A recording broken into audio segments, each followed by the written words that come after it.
Because I hear I come to talk to you. Hey, don't get me feel like that, man. No, don't. Oh! Don't. Yikes. We'll get into everything that happened with Pedro and Scott on the Family Chantel in a bit. But first, let's start at the beginning of the episode, when Chantel's sister Winter was getting ready to go on a photo shoot. But Chantel, she was a little bit distracted, thinking about what we saw in the last episode of the Family Chantel, when Pedro was pictured with Karaima. I felt like there was something between Pedro and Karaima the entire time. But Pedro assured me that there wasn't, and I was trusting him. And I always would want to trust Pedro because I projected a perfect picture onto Pedro when he wasn't the perfect man. He wasn't. And I gave him too much credit because I wanted so bad to have my ideal marriage and my ideal life. Karen is up to her usual hijinks and is going to go meet up with Alejandro. But Chantel, she's wanting to focus on other things, like her future, as she gets ready to go on a blind date. Before we left, a friend of mine wanted to set me up on a blind date when I got to New York. And I was hesitant, but posting that picture of Karaima, it's like a big you to our entire marriage. Yeah, I like that. That's really cute. I mean, why should I sit on the sidelines of my life when he's already moved on?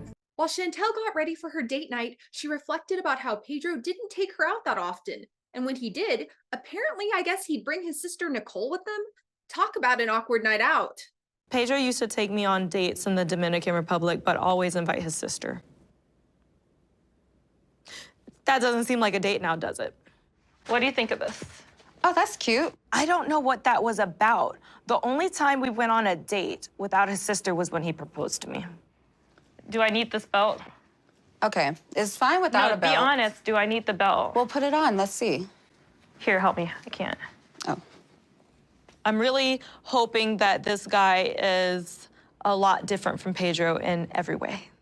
The time has finally come for Chantel's big night out with Scott, but is she impressed?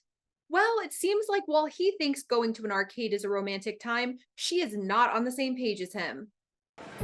This is starting to feel like an audition for a guy that I'm not even sure I'm interested in. I imagined going on a date to a beautiful high-end restaurant in New York. Lit candle, real flowers, little gift for me. To me, that's romantic. Not the arcade. Now, it seems like he might be a little bit too similar to Pedro for her liking. Not how you think today was going to go. Wasn't how you expected it, right? What do you mean? Me. I didn't know what to expect. No idea. I came into this date open-minded, but I mean, the unbuttoned shirt, the chain, the tight pants, you know, all work, no play. Scott is basically the white Pedro. Well, should we go? Yeah, I'm ready. That's something that I don't want. I want someone completely different. I'll talk to you soon. Have a good one. Chantel met up with her mom and her sister to reveal what happened on her ill-fated date night. And they also dished about what happened, or actually what didn't happen, with Alejandro. After he was a no-show for their meetup, the private investigator called Karen to let her know why he didn't show up. Hey, Miss Karen. This is Tim over at TriStar Investigation. I know you were supposed to be meeting with our friend Alejandro up there in New York. Well, I just got a message from him, and it seems like Alejandro has been communicating with Nicole. He said he can no longer meet with you. I apologize, but sometimes this happens with these dumbass son of a bitch. We'll keep on digging. Alejandro is a scammer just like Pedro is. They're all working together to get the dinero from Americanos. And as for what Chantel wants after all this, all she's hoping for is to find closure. I feel like it would be best if my mom would just stop. She thinks that it's going to help me heal and to move on, but I think that I want to move on in my own way. And ultimately, to move on, I do need to gain some type of closure. I just don't know how to go about that. As for Pedro and his fam in the Dominican Republic, his mom, Lidia, came home after spending the night with Scott. And Pedro and his sister aren't thrilled about what happened. I never seen my mom do that behavior before, like go spend the night out, you know. I don't know what's going on. And as soon as Scott's in the country, she acting like a different person. You know, it's very hard to me get her the parent right now to my mom. You know, she's spending out night with men, you know, that I don't like, I don't trust. Right now, we need to talk. And I know that this is going to be very awkward. Pedro and Nicole both agree that they don't like Scott after how things ended last time. And as for Nicole, we know this girl always speaks what's on her mind. I don't want to hurt my mom, but she needs to see the reality. Yo creo que mi mamá, al pensar en darle una segunda oportunidad a Scott, no está pensando con su cerebro, está pensando con su vagina. Yo creo que el hecho de ella estar tan necesitada de tantos años sin sexo, de tantos años sin sentir el amor de un hombre, la tiene ella desesperada al punto que ella está que elige cualquier cosa.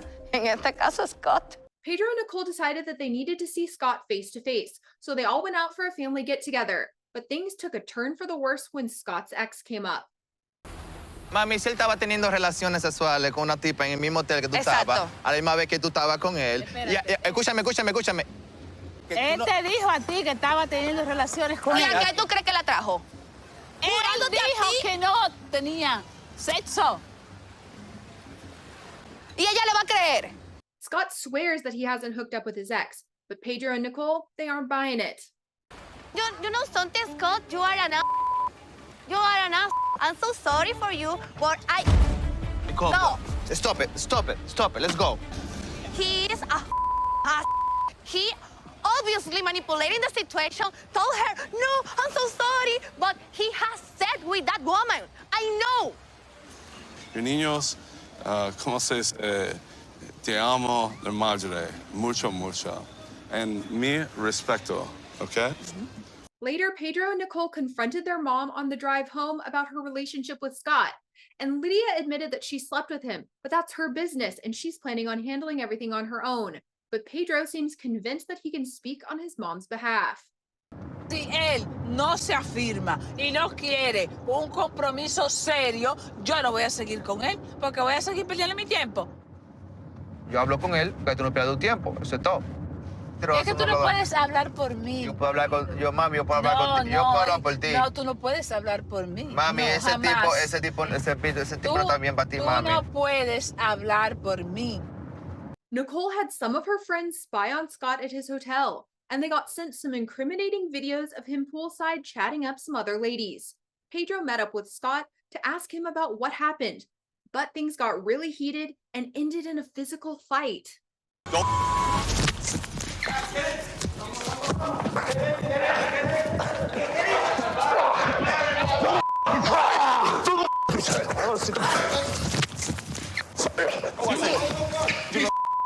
You little piece of You piece of You're nothing! You pushing me. What are you? I'm 52 all you want. Me up? Yeah!